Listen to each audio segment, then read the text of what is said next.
ברוך אתה השם אלוקינו מלך העולם אשר קידשנו במצוותיו וציוונו להעניק נר של יום הכיפורים.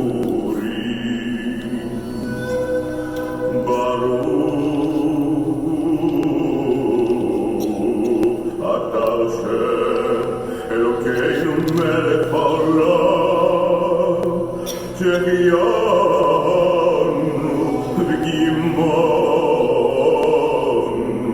והגיענו לזמן הזה.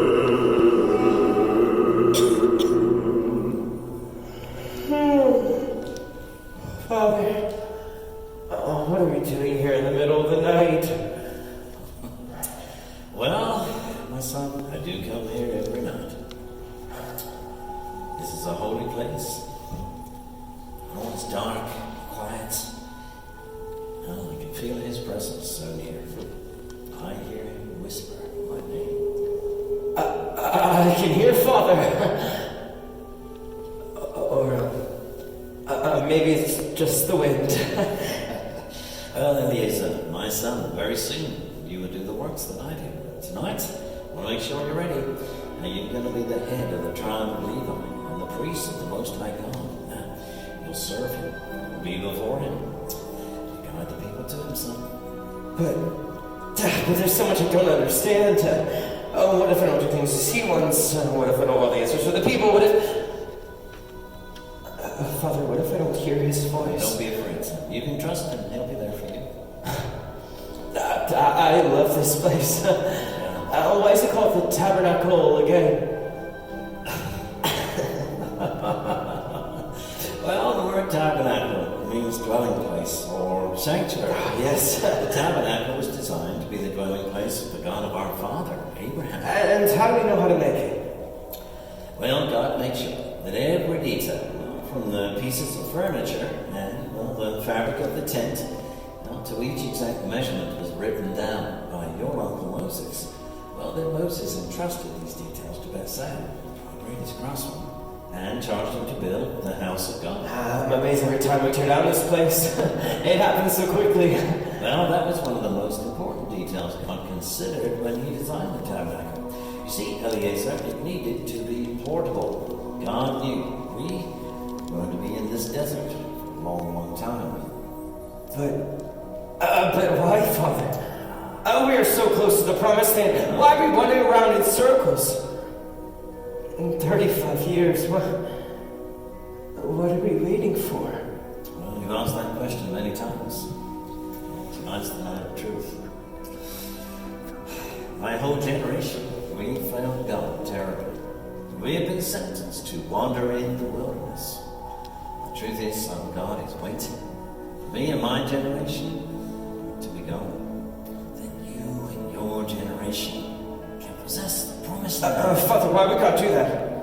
Why would he abandon you like that? No, son, God hasn't abandoned us. He's with us as a cloud by day and a pillar of fire by night. But all these years, Yeah. dreaming of the promised land, the land pouring with milk and honey, and you will never get to see it.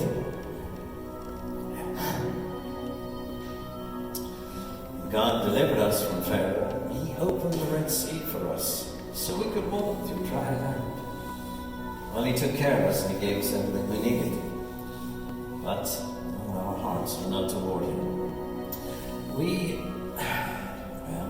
I went constantly back to idols, and I gave in to the pressure. And yet, Son, God has been so good to us. His mercies, they are new every morning. But he knows that we who lived in Egypt are not ready to receive what he has for us. So in his endless grace, well, he's now thinking of you. You'll be a much better high priest than I ever was. But Father, there's so much that I don't understand, and if I could just... Enough. He's never left us alone. He'll never leave you alone, son. Even when I failed him, time after time. And so we doomed ourselves to the wilderness. And yet God decided to live and dwell among us. He designed this place. Even when we failed Him, He didn't leave us. He came closer in His grace and His mercy. God left the heavens to dwell in a tent that was made with the hands of men. Listen, this right here, this is the tabernacle. You must learn everything about it, That's my boy.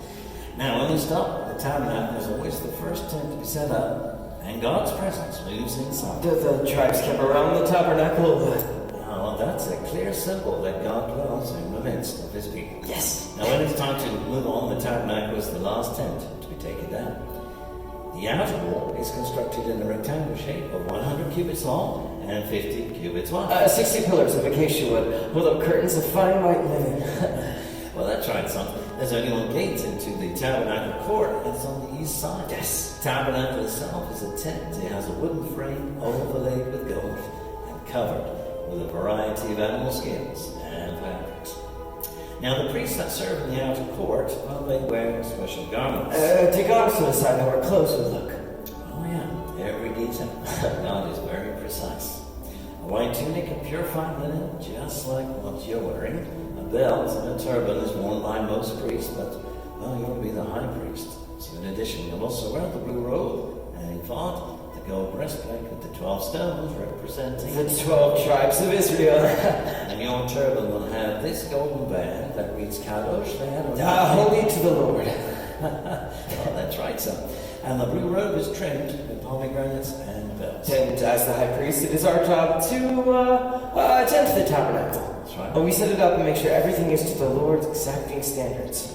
We are responsible to keep the fire of the brazen altar burning day and night. The altar is 5 cubits square and 3 cubits high, made of acacia wood and covered in bronze. There are 5 types of offerings received by the priest. And they are?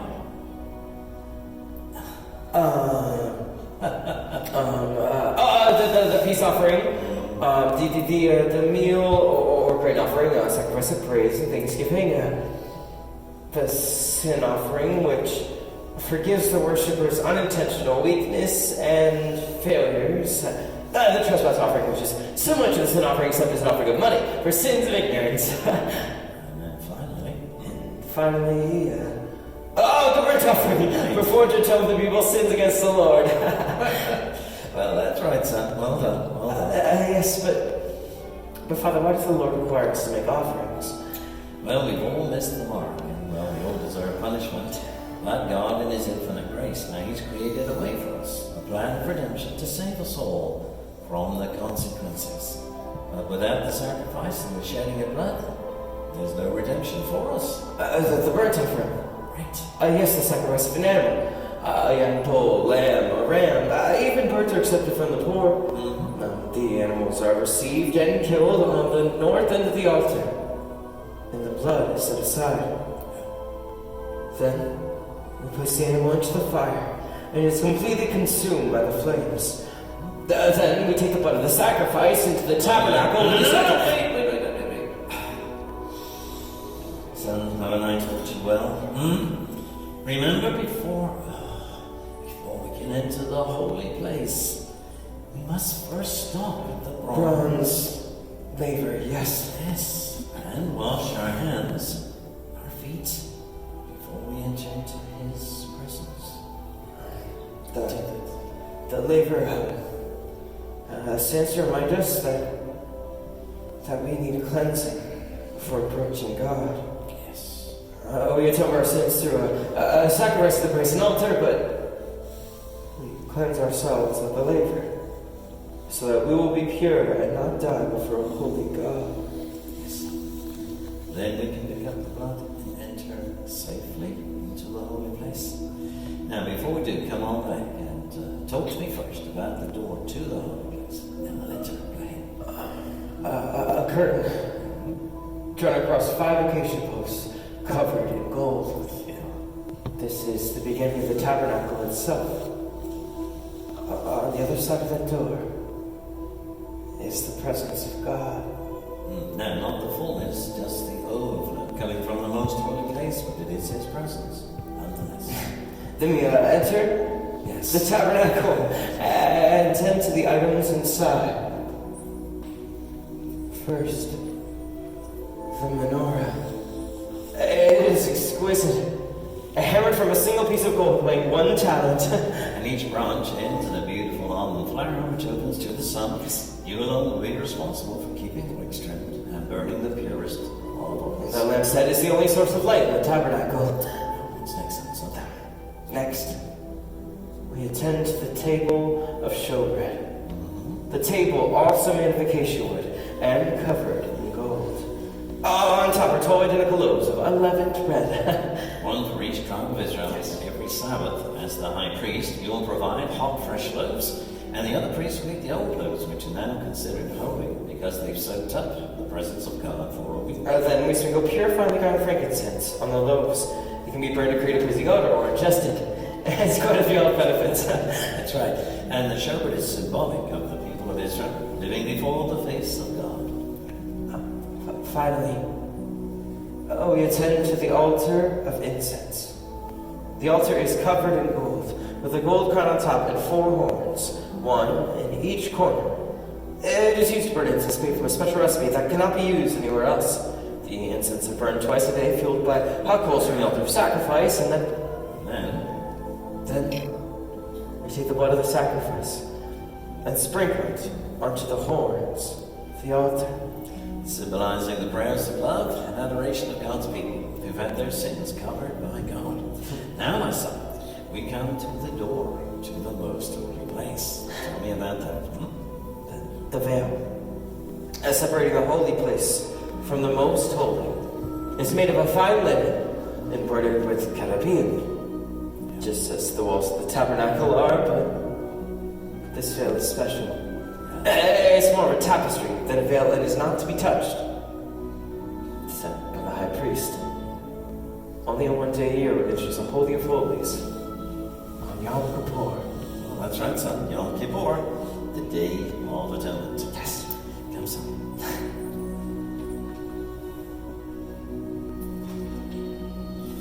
Now, what happens on the Day of Atonement? The Day of Atonement. The Day of Atonement is the 1 day a year that the high priest can enter the Holy of Holies without fear of death. He carries with him only the blood of the sacrifice. No words are spoken. Only God may speak in his throne room. Father, have you ever heard his audible voice? Oh, yes, son. And you will too. Then we take the blood of the sacrifice and sprinkle it onto the mercy seat, the place where the wings of the Galilean meet. Then we wait.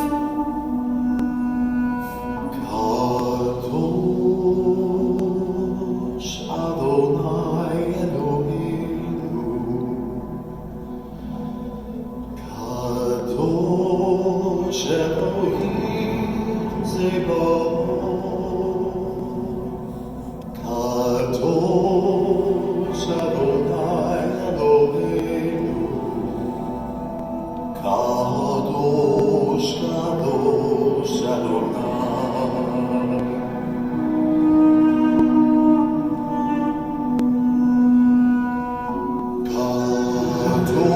Kadosh Adonai Eloheinu,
The Shekinah.